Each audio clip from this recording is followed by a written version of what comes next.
Breaking news tonight, Matthew Perry was found underwater in his hot tub by his assistant, who lifted his head out and tried to get him oxygen. But emergency services have revealed he died before the Los Angeles Fire Department arrived at his home and pulled him out of the jacuzzi. Although Perry is reported to have drowned, further investigations have been requested by the coroner, including a toxicology report, which may take several weeks. The actor became a household name, playing Chandler Bing in Friends that ran for 10 years until 2004. Tributes have been pouring in for the star, including from Sarah Ferguson, who starred in an episode of Friends in 1998. The Duchess of York wrote, "I remember being thrilled to have met a natural talent, comedian and brilliant actor. You've given so much joy and laughter to so many." Actress Gwyneth Paltrow revealed she had a summer fling with Perry before he made his big break. On Instagram, she said, "I met Matthew in 1993. We drove out to swim in creeks, had beers in the local college bar, kissed in a field of long grass.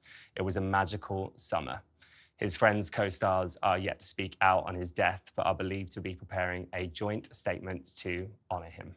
This is just so sad, isn't it? I mean, he is one of the greatest comedy actors ever. And I think one of the things that is so incredible about him is that he shared his struggle, and through his comedy and all the work that he's done post-Friends, like, he's opened up about that and given so much to so many. And we've lost him too soon. I think that, you know, when you say household name, I'm not sure that there's a word for what the cast of Friends really are. Yes, they were so big. There's not been anything They were like before. our friends, There will never be anything like it. I mean, it said it ran for 10 years. I think all of us would have felt like it. Well, it hasn't really. It's been running for 30 years. Yes. It's syndicated in more countries than any other comedy. I remember when I was a kid, like, Happy Days was on for a while, you know, and but that obviously became politically incorrect very quickly. But this show has somehow endured, and he is not just like a great comic actor, but he's also, could he be any more responsible for like comic lexicon? There's a way of constructing sentences that's been changed forever because of what Matthew Perry did.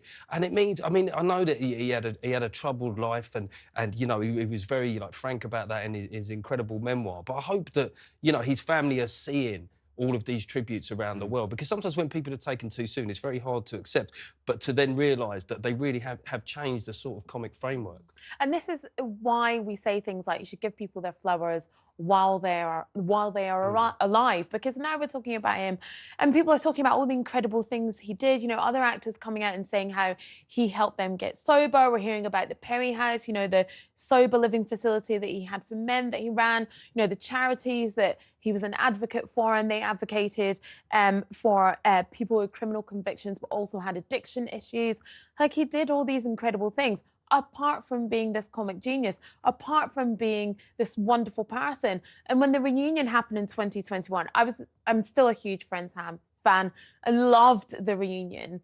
But he was the only one that used it as an opportunity to raise money for the WHO for their fund that they had, the relief fund during the pandemic, and made these T-shirts with classic, you know, Chandler Bing phrases on them, like, could I be more vaccinated? Could this be more of a T-shirt? And used that to raise money for WHO, because he was just a good egg. He was, absolutely. And I think there are so many things about him, and there's a lovely story about how he went to the audition for this position, because of course nobody knew it was going to be this great big thing that it was. It was just, you know, another job that a jobbing actor goes to. And there's a wonderful story about how he said he just broke all the rules because he didn't take the script. You're supposed to take the script, but he knew that this was for him, so he learnt the lines and he knew them so well. And then he changed the accent where, you know, because it hadn't been written for him yet. So he started to change, and it wasn't just the delivery and the sentence construction. It was that he raised this profile of a particular word that anybody else wouldn't do, and then it became a Chandler thing. The way that he emphasised words, the way that he, you know, facial expressions, all this stuff, and the way that he told the jokes, as well as the jokes just being very funny.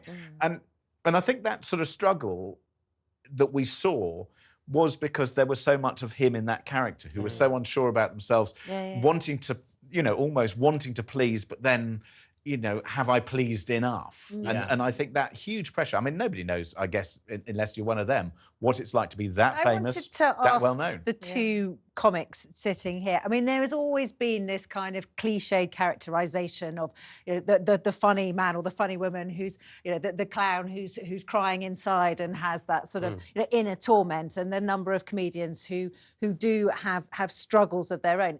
Is that just a cliche, or is there something, do you think, that that ability and that desire to make people laugh, does it sometimes come with some torment? Well, I would say it does seem to be, historically, you look at the people that suffered most, is the better the comic, the greater the torment, sadly. So obviously, you know, I'm about to slam myself. You know, I do struggle sometimes, but you see, there's definitely something about giving, when you tell a joke or something, you give a bit of the happiness and the joy that's within you. You externalise it, and sometimes if you give enough of it away, perhaps people don't keep back enough of themselves. So it's definitely it's a balancing act, and I'm sure you've seen it, you know, in the industry yourself. If you tour or you're gigging for like 3 weeks straight, it becomes very hard to just feel joyful. Yeah, and you're sharing so much trauma and you're making it okay. I mean, I always think if you can laugh at something, it can't hurt you. And I see that a lot in comedy. I think we often minimise our trauma by laughing at it. Hannah Gadsby talks about this brilliantly in Nanette. But it's so important, because if